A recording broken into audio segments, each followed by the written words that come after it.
The United States Navy rank insignia in World War I is a bit different than their rank insignia in previous wars and wars that followed. Most changes were made within the enlisted ranks and rates, rather than the officer ranks. I'll explain the enlisted ranks first. Rank insignia was placed differently depending on the uniform. The officer dress blues wore insignia on the lower arm, and officer dress whites wore insignia on the shoulder boards.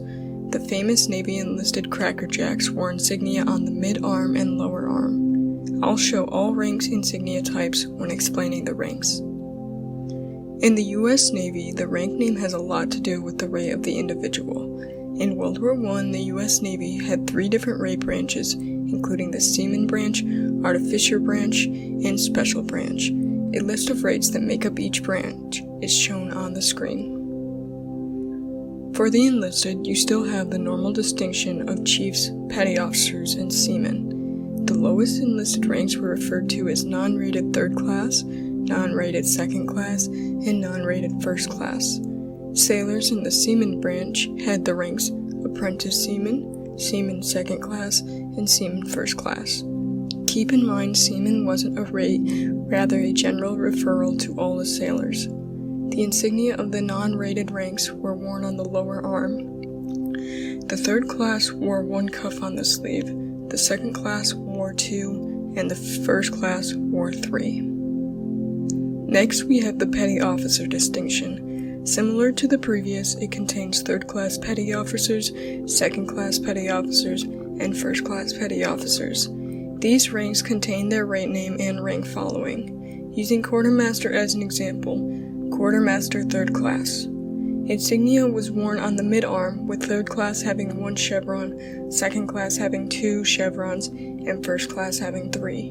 An eagle was placed above the chevron, and right under the eagle, they wore their rate insignia. The final enlisted distinction were the chief petty officers.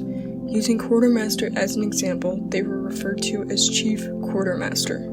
Their insignia included 3 chevrons with an arc above and an eagle sitting on top of the arc. Rate insignia was worn between the chevrons and the arc.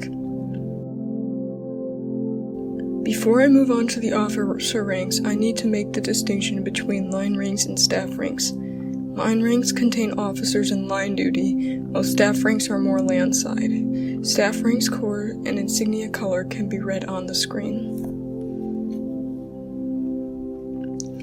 Now we will be moving on to the officer ranks, starting with warrant officers. The U.S. Navy had 2 different types of warrant officers, warrant officers and commissioned warrant officers. Warrant officers in the line ranks wore 1 star as an insignia, while staff ranks wore no insignia.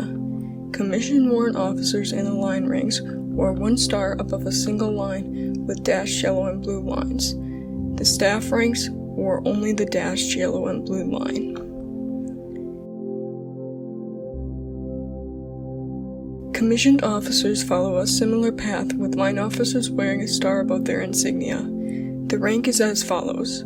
Ensign wears an insignia with 1 stripe. A lieutenant junior grade wears 1 stripe with 1 smaller stripe. A lieutenant wears 2 stripes. A lieutenant commander wears 3 stripes, with 1 in the middle being smaller.